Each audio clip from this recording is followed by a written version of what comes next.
दिल्ली की एक local colony के घर से आवाज आ रही थी। साफ पता चल रहा था कि पति पत्नी लड़ रहे हैं। पति बोला, उर्मिला धीरे बोलो, पड़ोसियों को क्यों सुना रही हो? पहले तो तुम्हें ये गहने, ये बड़ा सा टीवी चाहिए था और अब तुम मुझसे ही लड़ रही हो। उर्मिला बोली, अनिल सुन लीजिए, मैं ये घर गहने ये सब बेच नहीं दूंगी, समझे? बल्कि तुमने तो कहा था कि तुम मुझे गाड़ी भी दिलाओगे। अरे मोहल्ले में सबके पास गाड़ी है, लेकिन हमारे पास नहीं है। कब दिलाओगे मुझे गाड़ी? मुझे कुछ नहीं पता, मुझे गाड़ी चाहिए और वो भी 10 लाख वाली। सामने वाली मिसेस वर्मा मुझे देखकर अपनी गाड़ी की तरफ इशारा करती है। वो मुझे चिढ़ाती है और तुम हो कि मुझे एक गाड़ी नहीं दिला सकते। शादी से पहले तो बहुत बड़े बड़े वादे किए थे, कहाँ गए वो वादे? अनिल बोला, शांत हो जाओ उर्मिला, शांत हो जाओ। शादी को 15 साल हो गए हैं। 15 साल से तुम्हारी हर इच्छा पूरी कर रहा हूँ। अब गाड़ी दिलाने का बजट नहीं है मेरा। जानती भी हो मेरे सिर पर कितना कर्जा है। अरे 50 लाख का कर्जा है मेरे सिर पर। ये घर बेच दूं ना, तब भी वो कर्ज नहीं चुका पाऊंगा। और तुम नहीं जानती कोठारी साहब को, अपने पैसे मांगने पर आ गए तो खड़े खड़े हमारा घर बिकवा देंगे। उर्मिला बोली, मैं वो सब नहीं जानती, मुझे बस गाड़ी चाहिए, बस गाड़ी। वो दोनों बात कर ही रहे थे कि उनके घर का दरवाजा खुला। दोनों ने दरवाजे की तरफ देखा तो एक 40 साल का आदमी खड़ा था और उसके पीछे खड़े थे 4-5 आदमी। वो आदमी कोई और नहीं, अरविंद कोठारी था, जिसका कर्ज अनिल ने लिया हुआ था। अनिल ने जैसे ही अरविंद को देखा, घबराकर अपना सलाइवा निगल लिया और उर्मिला को आंखों से इशारा किया कि अंदर चली जाए, क्योंकि कहीं ना कहीं अनिल जानता था कि अरविंद कोठारी की नीयत कैसी है। और उर्मिला वो दिखने में बहुत खूबसूरत थी। उसे देखकर लगता भी नहीं था कि वो 35 साल की है। लेकिन उर्मिला अंदर नहीं गई, बल्कि अरविंद कोठारी को हैरानी से देखने लगी। फिर उसने अनिल को देखा तो अनिल ने उसे फिर से आंखें दिखाई। उर्मिला जल्दी से अंदर जाने लगी। वो 4 कदम ही चली थी कि अरविंद ने कड़कती आवाज में कहा, अनिल तेरी बीवी तो बहुत खूबसूरत है। ये सुनते ही उर्मिला के कदम रुक गए और अनिल के चेहरे पर पसीना आ गया। उर्मिला अब एक और पल वहां नहीं रुकी और जल्दी से एक कमरे में चली गई। उसके जाते ही अरविंद आगे आया। उसने अनिल का कॉलर पकड़कर बहुत प्यार से सोफे पर धक्का दे दिया और खुद उसके सामने बैठ गया।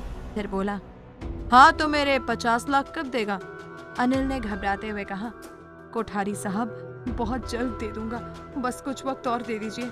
अरविंद बोला, मैं तुझे पहले ही 4 महीने दे चुका हूँ, इससे ज्यादा वक्त मेरे पास नहीं है। मैंने सुना है मैं आदमी भेजता हूँ तो उन्हें बहला फुसला कर भेज देता है, इसलिए मुझे खुद ही चलकर आना पड़ा। और अब आया तो पता चला तेरे पास तो खूबसूरती का खजाना है।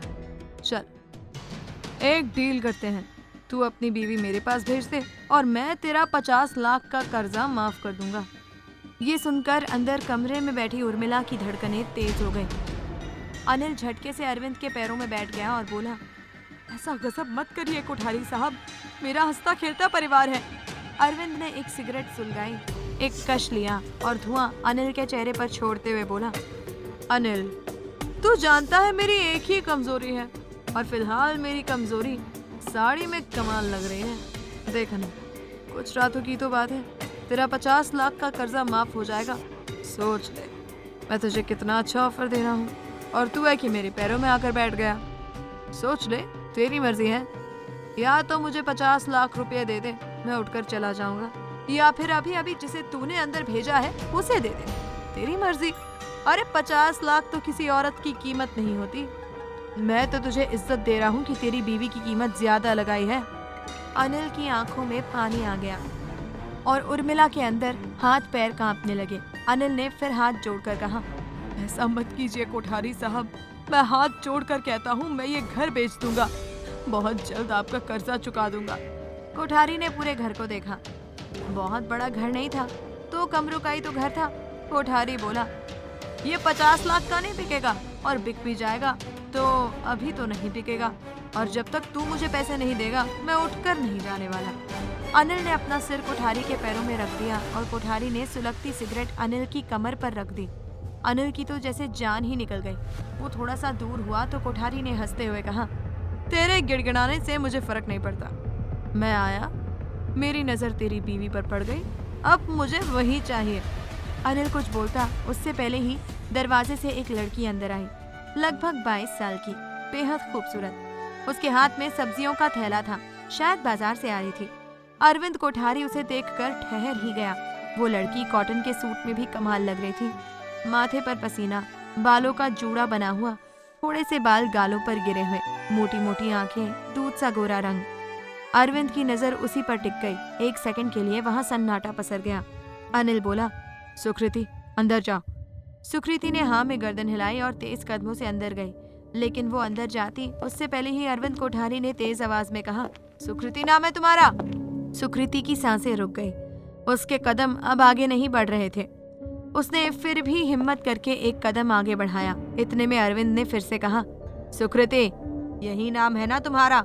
जरा पलटकर मुझे देखो। सुकृति ने नहीं देखा, लेकिन उसके हाथ पांव कांपने लगे। उसकी आंखों में आंसू आ गए। देखकर ही पता चल रहा था कि उसे घर में वो प्यार नहीं मिलता जिसकी वो हकदार थी।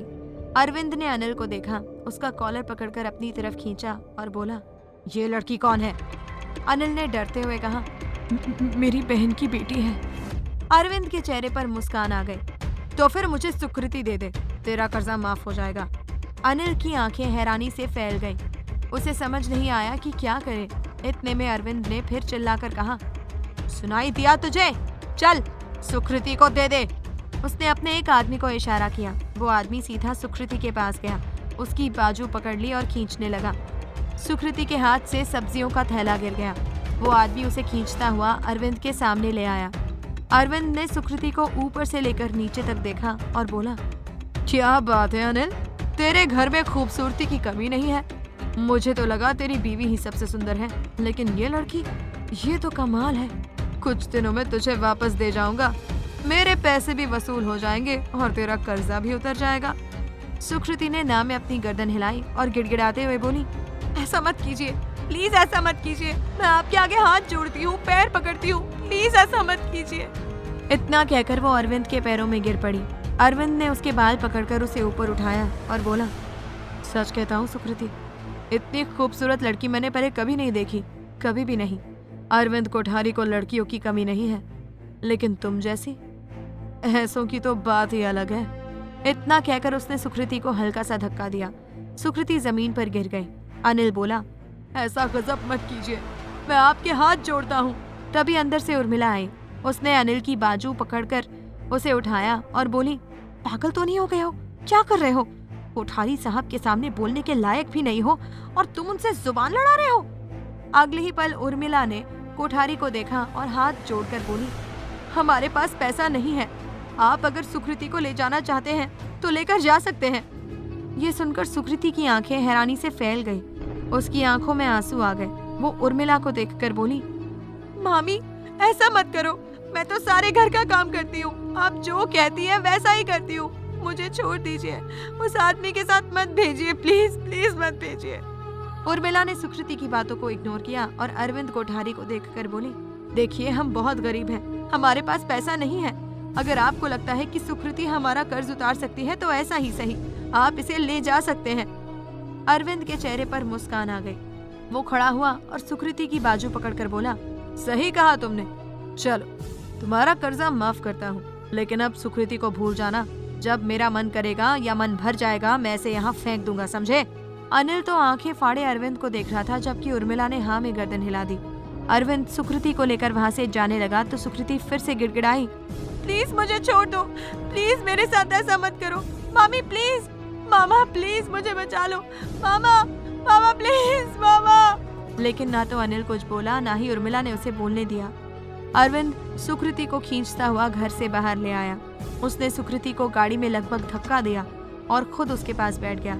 सुकृति हाथ जोड़कर बोली, ऐसा मत कीजिए, प्लीज ऐसा मत कीजिए, मैं आपके आगे हाथ जोड़ती हूँ, पैर पकड़ती हूँ।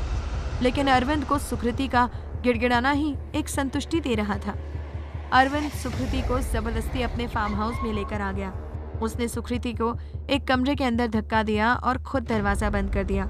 सुकृति की तो जैसे जान ही निकल गई। उसने हल्की सी ना में गर्दन हिलाई और गिड़गिड़ाते हुए बोली, प्लीज मुझे छोड़ दीजिए, प्लीज मुझे छोड़ दीजिए, प्लीज मुझे छोड़ दीजिए। लेकिन अरविंद के चेहरे पर एक खतरनाक मुस्कान थी। उसने अपना ब्लेजर उतारकर एक तरफ फेंक दिया। ये देखकर सुकृति की सांसें जैसे रुक गई।